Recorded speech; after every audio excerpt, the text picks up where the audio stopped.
Hey Art History, this is the video on Post-Impressionism. The Post-Impressionists were sort of probably about 10 years younger than the Impressionists, maybe 15, and they sort of followed the Impressionists around. They saw their exhibits at these like smaller galleries that were not in the salon. They saw them hanging out at the various cafes and bars in Paris, and really looked up to them. But they didn't want to repeat, they wanted to take the experiment further. And how they did it was very different, and in fact, very different directions. And then part of it is they did not necessarily display their stuff together. So they weren't as uniform or as similar as the Impressionists are. They did commonly all look at color and form as representative and not real. So they might actually flip colors than we normally would have. They definitely don't think that you need everything to look exactly perfectly. They're kind of interested in kind of representative and whatnot. The first kind of most famous post-impressionist was Van Gogh, or Van Gogh. I will say Van Gogh. He was Dutch. Van Gogh really struggled socially his whole life. He was pretty isolated. He had many schools he tried to go to. He had many jobs he tried to do, and he often really didn't understand kind of the cues that people were saying. He would get sort of hyper obsessed with certain things, and people didn't really know how to react to him. So his family really largely rejected his interest in the arts. His uncle was a person who took old masters and made them into prints that people could have in their homes, like reproduction prints. And so he got to see a lot of artists. He also was known for taking walks in nature, 6 to 10 to 12 hours at a time. Sometimes people wouldn't see him for days because he would just sort of sleep out in nature. He loved all the flowers in Holland and all of that. He moved to Paris. His brother largely supported him. His brother Theo, and we actually know a lot about Van Gogh because the letters between he and Theo were kept, and so we know a lot about what Van Gogh was thinking, what he decided on stuff, as well as kind of some of his struggles. There is a controversy over his mental health and his death, and it's one of those things that I think people hyper focus in on that kind of frustrates me a little bit. We don't know what was going on in Van Gogh's mind. There are theories that he might have had Meniere's disease. Is a disease that causes ringing in the ear. So some people think that's probably why he chopped his ear off. There's also a lot of discussion of his depression, as well as his death. The concept is that some people think he was actually killed. Other people think he killed himself. That it's just, there's a lot of different things out there. I would like to move us away from speculating on his personal life as much and look a little bit more at his art. There's some very interesting things about Van Gogh. His use of flattening space is pretty extreme. He uses colors together that wouldn't be typically done together. And he really is all about the feeling of things. If you look on the painting on the right, this actually was not those colors. These were not those colors at all originally. So up here, this was actually a red.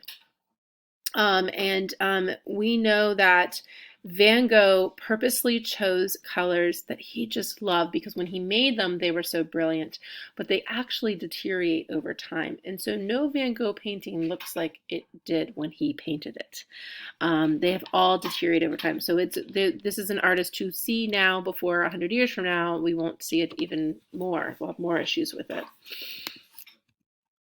This is an early Van Gogh. It's called the Potato Eaters. So you can see that he's sort of kind of made the common, everyday, poor look that we were kind of topic that we were seeing in the realists, but he's sort of abstracted it. The table is not necessarily kind of working in a space. The lines are kind of all over the place here. He doesn't really pay attention to perspective, rules, and depth. He also creates these people to be kind of more exaggerated in a way that is characteristic of a little bit less realism. By 1888, he starts to mess with color a lot to kind of create these really bright contrasts. He looks at these yellows and reds against each other in ways. There's auras around the light, which he tends to do. There's a lot of theories on why he did that. If you look at this pool table, everything should fall off of it, but it doesn't. He's kind of created this space to work and to be floored by putting a little bit of shadow under everything. Um, but it doesn't need to be precise. He's just looking at a moment, and he's kind of swapped out color in an interesting way. Starry Night, you guys are seeing this 1.5 million times probably, but we're looking at the movement of the sky.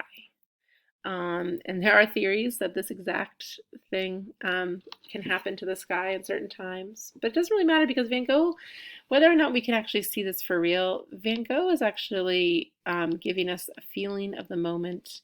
His heavy, heavy brushstroke is really prominent. He uses texture to delineate space instead of light necessarily, so that he can get his strong colors everywhere, but he uses layering of textures going on.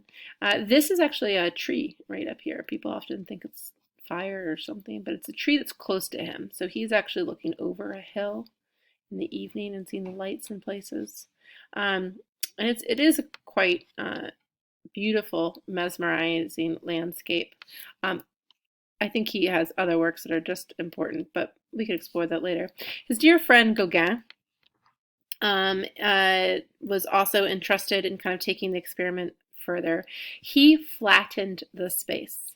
This is Vision after the Sermon, or Jacob Wrestling with the Angel. It's 1888.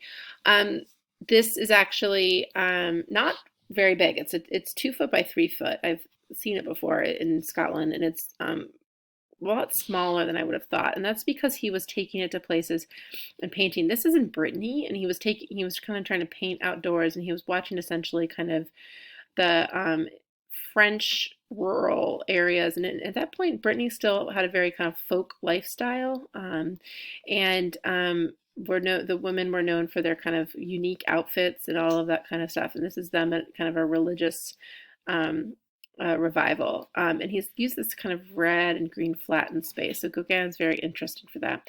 He and Van Gogh were going to live in the south of France, but then they had an issue where Gauguin felt that France was not exotic or folk enough. He wanted more raw, more, he wanted to move away from industrialization. So he ends up moving to Tahiti, where he made a series of paintings of women in Tahiti. Ironically, he got there and he realized that Tahiti was actually much more modernized than he thought. He was very disappointed. His stuff is sometimes hard for me to stomach. It's a little bit of over-exoticization here. He's got these women, and it's where do we come from? So he has like the fertility figure here. What are we? Who are we as a people, and where are we going? It's a narrative piece about the changes of man through these women, but there's a large focus on exotic nudity in Gauguin's work. Cézanne was also one of the Post-Impressionists who was a very big deal. He actually influences Picasso and Matisse. So you can see that in the kind of Cubist experiment that happens later here. He breaks down form. So this is Mont Saint-Victoire, which is in the south of France. And you see here that he really has cut up the color. So you can see that he loves blues and greens and yellows, and he just sort of gives you an impression almost like Monet, but even more choppy and angular. He did do once in a while he did humans. This is his The Large Bathers, which will be important later when you look at Matisse, because Matisse tried to do some bathing scenes, and Picasso did some bathing scenes. And these are all kind of continuation of this genre that kind of comes out of Impressionism. A lot of people talk about how Cézanne, the fruits are like lush and they're like coming out of the bowl, off the table. This is a flattened table space here.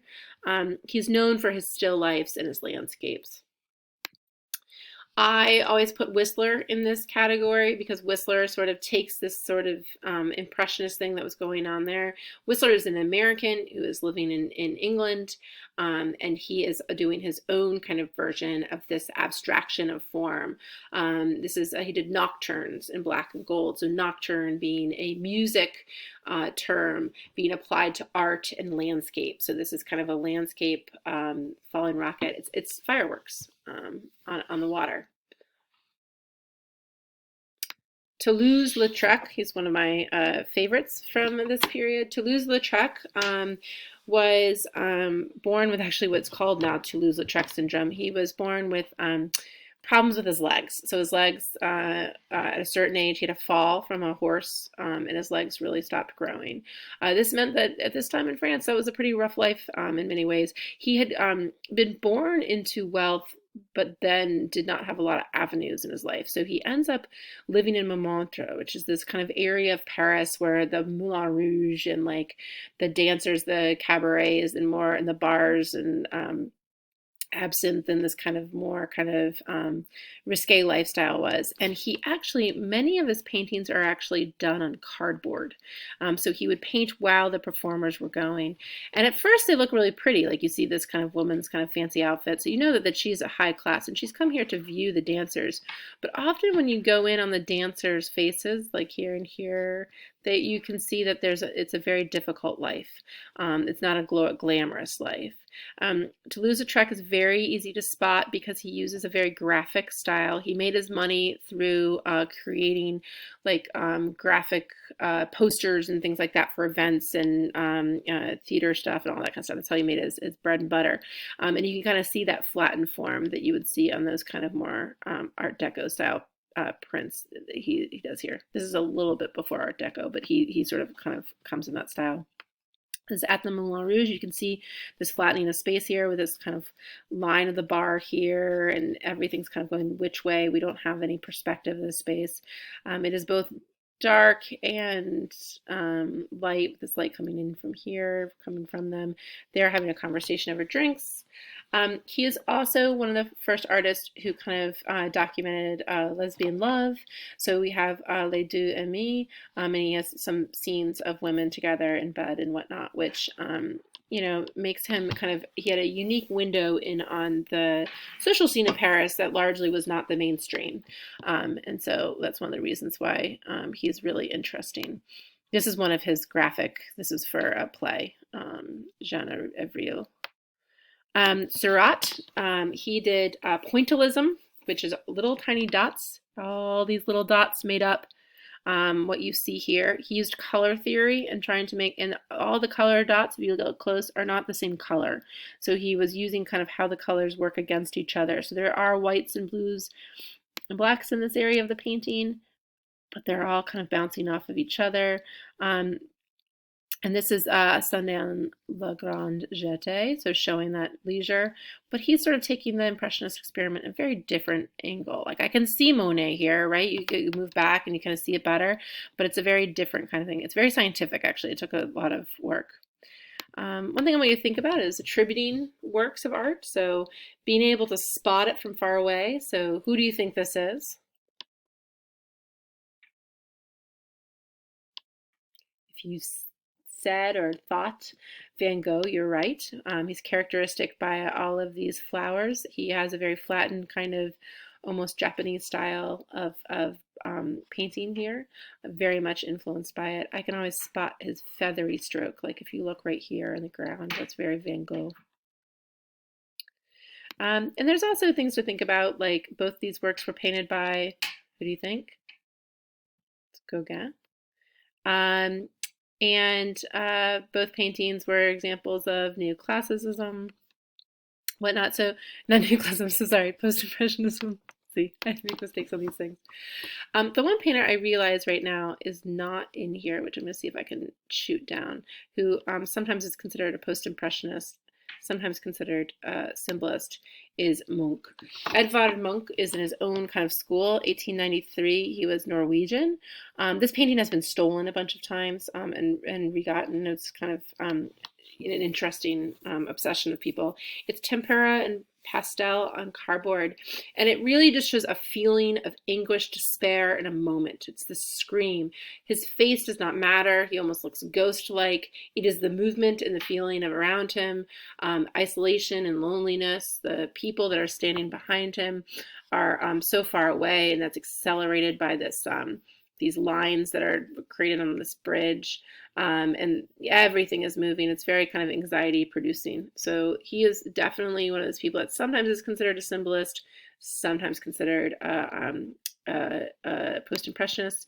And the other one who's sometimes considered a symbolist or post-impressionist is Klimt. You'll see this on everyone's wall in college. Quite beautiful shapes and colors.